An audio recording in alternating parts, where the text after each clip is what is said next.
Good morning all of you. तो आज हम बात करेंगे एक कंसेप्ट के ऊपर, जो कंसेप्ट है ESBI। राइट, बहुत सारे लोग उसके बारे में जानते होंगे और कुछ लोग नहीं भी जानते होंगे। राइट, तो पहले हम इसको समझते हैं कि दुनिया में जितने भी लोग आज पैसा कमा रहे हैं तो वो कौन सा क्वाड्रेंट में कमा रहे हैं। ES और BI ये एक ऐसा कंसेप्ट है जो आपको पता चलेगा कि इस फॉर्मेट के अंदर लोग कैसे पैसा कमाते हैं और वो कहाँ पर एग्जिस्ट करते हैं। जैसे कि मान लेते हैं E stands for employ, S self employed, B businessman and I investors. तो पहले हम बात करते हैं कि एम्प्लॉय कैटेगरी की। एम्प्लॉय कौन होता है ना, जिसके पास एक जॉब होता है, राइट, और वो अपना टाइम को सेल करके पैसा कमाते हैं, राइट। नेक्स्ट कैटेगरी में आते हैं self employed. Self employed person कौन होता है, वो भी अपना टाइम को सेल करते हैं और पैसा कमाते हैं। मान लेते हैं एक डॉक्टर हो गया, एक शॉपकीपर हो गया, ये सेल्फ एम्प्लॉयड वाला कैटेगरी होते हैं। नेक्स्ट होते हैं बिजनेसमैन, राइट। तो बिजनेसमैन कौन होते हैं, तो बिजनेसमैन वो पर्सन होते हैं जो कि एक सिस्टम क्रिएट करते हैं और सिस्टम के थ्रू पैसा कमाते हैं। नेक्स्ट जो कैटेगरी होते हैं इन्वेस्टर्स, और इन्वेस्टर्स वो पर्सन होता है जो कि मनी के लिए काम नहीं करते, मनी वर्क्स फॉर देम, पैसा उनके लिए काम करता है, राइट। जो पर्सन बिजनेसमैन से निकल के आता है वो इन्वेस्टर्स बनता है। E और S से कोई निकल के इन्वेस्टर नहीं बन सकता है लेकिन छोटा मोटा इन्वेस्टर। लेकिन जो असली इन्वेस्टर्स होते हैं कहीं ना कहीं वो बिजनेस से ही निकल के आते हैं। तो हम नेक्स्ट में बात करते हैं कि ये जो चार क्वाड्रेंट हैं उनके ऊपर हम डिटेल्स में थोड़ा बात करते हैं, राइट। उसके क्या क्या बेनिफिट्स हैं और क्या क्या साइड इफ़ेक्ट्स हैं, राइट। तो कहीं ना कहीं अगर हम बात करते हैं पहले एम्प्लॉय कैटेगरी की, तो एम्प्लॉय कैटेगरी की अगर हम बात करेंगे तो कहीं ना कहीं एक पर्सन अगर जॉब में होता है तो कहीं ना कहीं वो अपना टाइम और एफर्ट्स को सेल करता है, तभी जाकर उसके पास पैसा आता है और उसको हम एक्टिव इनकम कहते हैं।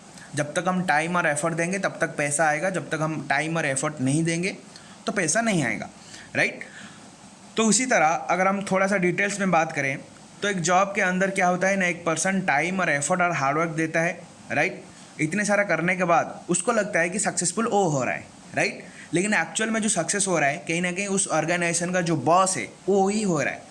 कैसे, क्योंकि एक पर्सन जब जॉब में जाता है तो कहीं ना कहीं खुद का तो टाइम होता है, खुद का तो एफर्ट्स होता है, खुद का तो हार्डवर्क होता है, लेकिन सक्सेस उसका खुद का नहीं होता है, राइट।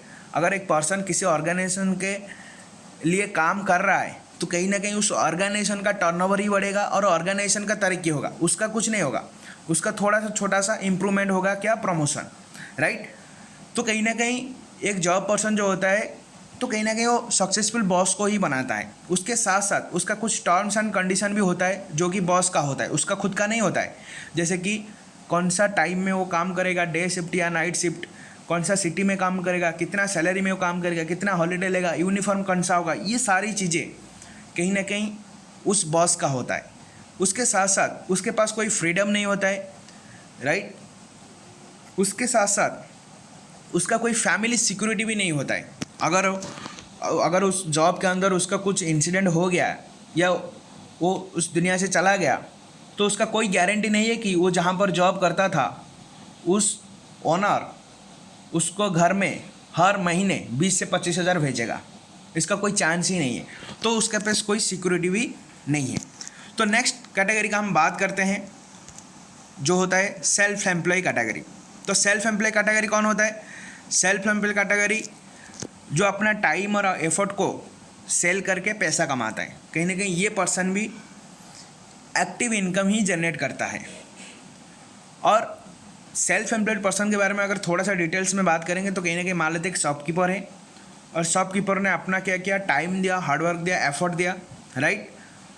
और वो खुद के लिए ही काम करते, वो दूसरे के लिए काम नहीं करते, टर्म्स एंड कंडीशन खुद की होती है। लेकिन राइट, ये लोग जो होते हैं सेल्फ एम्प्लॉयड पर्सन कहीं ना कहीं वो डिपेंड्स होते हैं कस्टमर्स के ऊपर। जब तक कस्टमर आएंगे तब तक पैसा आएगा, जब तक कस्टमर आना बंद तो तब तक पैसा आना भी बंद हो जाता है, राइट। तो कहीं ना कहीं उनके पास इसी की वजह से उनके पास कोई फ्रीडम ही नहीं होता है। इसीलिए एक सेल्फ एम्प्लॉयड पर्सन सुबह 7 को लेकर रात 11 तक दुकान में बैठता है, राइट। टर्म्स एंड कंडीशन तो खुद की होती है, जब चाहे तब दुकान बंद कर सकता है, जब चाहे तब खा सकता है, जब चाहे सब सो सकता है, वो सब कुछ खुद का ही होता है, लेकिन वो कस्टमर के ऊपर डिपेंड होता है, तो इसीलिए उसके पास कोई फ्रीडम ही नहीं होता है, राइट।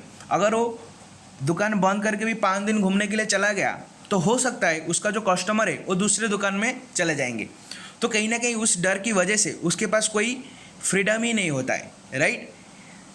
तो नेक्स्ट हम बात करेंगे बिजनेसमैन की, कि ये जो पर्सन होते हैं बिजनेसमैन, वो क्या करते हैं, वो अपना टाइम और एफर्ट को सेल नहीं करते हैं पैसे के लिए, वो अपना टाइम और एफर्ट को लगाते हैं एक सिस्टम क्रिएट करने के लिए, और उस सिस्टम के थ्रू वो पैसे को कमाते हैं।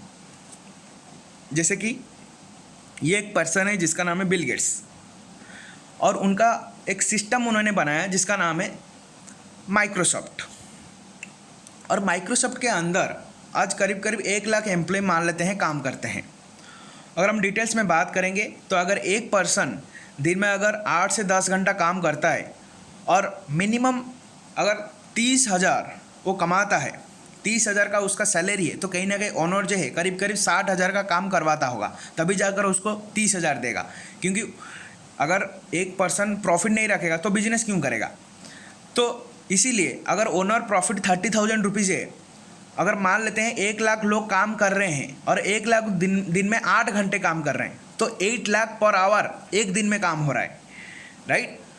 और उसी के हिसाब से अगर वो एक पर्सन से 30,000 प्रॉफिट रख रहा है तो करीब करीब 300 करोड़ पर महीने बिल गेट्स की प्रॉफिट है। ये मैंने एक कैलकुलेशन किया है, अगर ऐसा होता है तो कहीं ना कहीं एक बंदा का जो इनकम है तो कहीं ना कहीं 300 करोड़ है, राइट।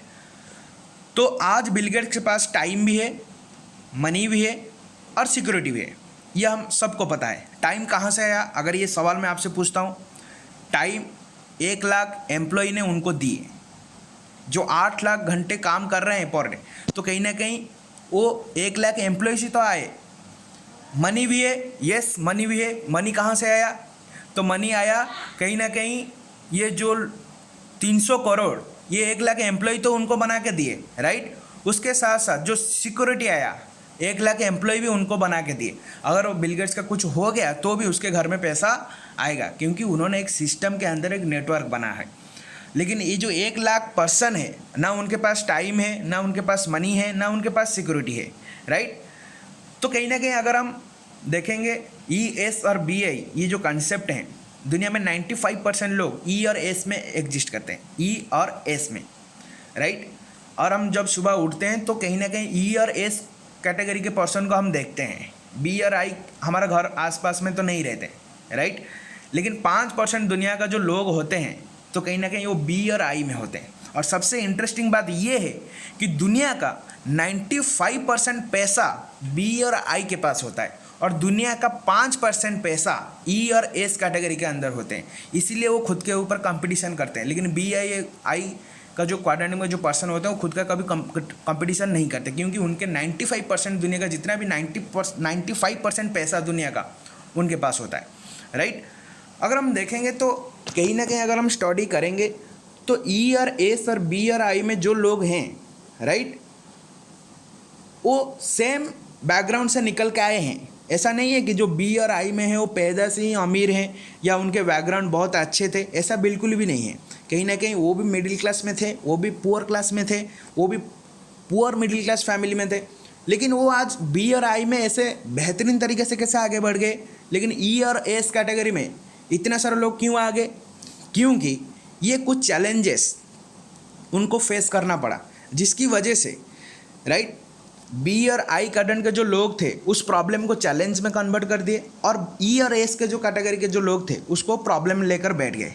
जैसे कि हम जो अगर कुछ शुरू करेंगे तो कहीं ना कहीं पैसे की ज़रूरत होती है, कहीं ना कहीं पेरेंट्स कुछ ना कुछ तो आपको बोलेंगे, टाइम की प्रॉब्लम्स होती हैं, सेल्फ कॉन्फिडेंस की कमी होती है। तो ये जो चारों मुझे लगा कि ये बहुत इंपॉर्टेंट होती है आगे बढ़ने के लिए, राइट। और अगर वो पर्सन आज अगर स्टूडेंट लाइफ में है, अगर वो खुद को B और I क्वाड्रेंट में देखना चाहता है तो कहीं ना कहीं ये चारों चीज़ें उसको फेस करना ही पड़ेगा।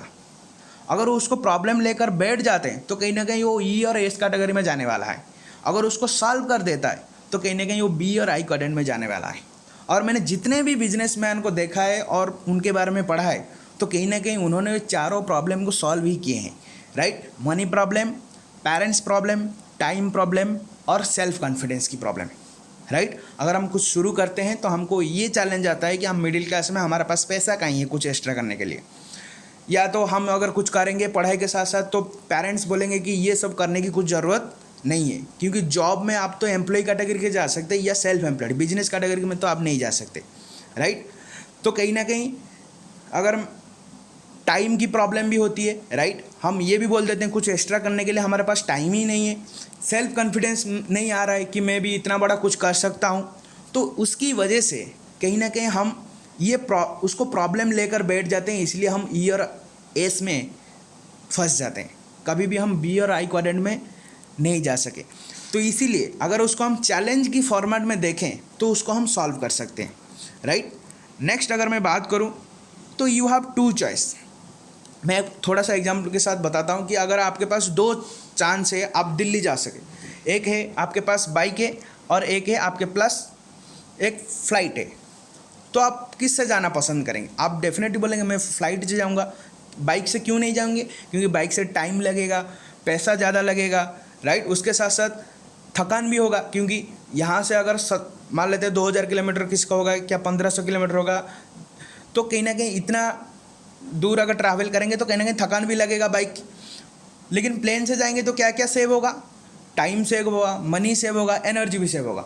तो इसका मतलब ये है कि यहाँ से अगर दिल्ली आप जाओगे तो 2 घंटे में या 1 घंटे में फ्लाइट में पहुँच सकते हैं, लेकिन बाइक के अंदर बाइक से बैठ के जाओगे तो कहीं ना कहीं आपको ज़्यादा टाइम लगेगा, राइट। उसके साथ साथ आपका पैसा भी ज़्यादा खर्च होगा, एनर्जी भी खर्च होगा। तो इसका मतलब क्या है कि ये जो ई और एस बी आई जो क्वाड्रेंट है, अगर आप अपना नीड्स को बहुत कम टाइम के अंदर कंप्लीट करना चाहते हो तो बी आई जो है वो आपके लिए एक फ़्लाइट की तरह होते। अगर आप उस क्वाड्रेंट में चले आते हो और उसके लिए मेहनत करना शुरू कर देते हो तो कहीं ना कहीं आप जो नीड्स आप 50-60 साल में कंप्लीट करते हो वो आप 30 साल में भी कंप्लीट कर सकते हैं, राइट। मतलब अगर आपको 20 साल है अभी तो वो कंप्लीट 10 साल में कर सकते हो, जो आप 30 साल में कंप्लीट करते हो जॉब के अंदर। अगर आप जॉब करना 25 या 26 साल से शुरू करते हैं तो करीब करीब 50 साल में आपका नीड्स ज़रूरतें पूरे होती हैं। लेकिन जब आप बिजनेस में आते हो तो जब आप 25 साल से भी शुरू करते हो तो 35 की एज के अंदर आपको वो कंप्लीट हो जाता है, क्योंकि वो एक फ्लाइट की तरह काम करता है। यहाँ पर टीम वर्क होता है, यहाँ पर नेटवर्क के अंदर काम होता है। तो आज बायोसिस आपको एक ऐसा बिजनेस अपॉर्चुनिटी दे रहा है जिस बिजनेस के फॉर्मेट में आप बी और आई जो क्वाड्रेंट है उसमें जा सकते हो और अपना नीड्स और ड्रीम्स को बहुत कम एज में अचीव कर सकते हो। और ऐसे बेहतरीन लीडर्स हैं जिन्होंने ये सब करके वो ऑलरेडी कर चुके हैं, राइट। अगर मैं बताऊं आपको, ये सब ऑलरेडी कर चुके हैं उन्होंने, राइट। तो मैं नेक्स्ट वीडियो में मैं ज़रूर आपको ये सारी चीज़ें बताऊंगा। और ये पॉइंट मैंने भी जो लिखा है कि winners don't do different things, they do things differently. जो विनर्स होते हैं वो कोई डिफरेंट थिंग्स नहीं करते हैं, वो हर चीज़ों को डिफरेंट तरीके से करते हैं, राइट। तो नेक्स्ट वीडियो में मैं आपको ये बताऊंगा कि हम कैसे बी और आई क्वाड्रेंट में जा सकते हैं, क्योंकि आज जो हम पढ़ाई कर रहे हैं तो कहीं ना कहीं ई और एस में जाएंगे। अगर हम बिजनेस के बारे में सीख नहीं रहे हैं तो कहीं ना कहीं कैसे हम बिजनेस में जाएंगे, तो कहीं ना कहीं जॉब या सेल्फ एम्प्लॉयड वाला काम करेंगे। तो बायोसिस आपको आज ऐसा क्या प्लेटफॉर्म दे रहा है जिसकी वजह से आप बिजनेसमैन और इन्वेस्टर बन सकते हैं, राइट। तो उसके बारे में हम बात करेंगे, राइट। तो नेक्स्ट वीडियो में मिलते हैं, तब तक के लिए थैंक यू सो मच।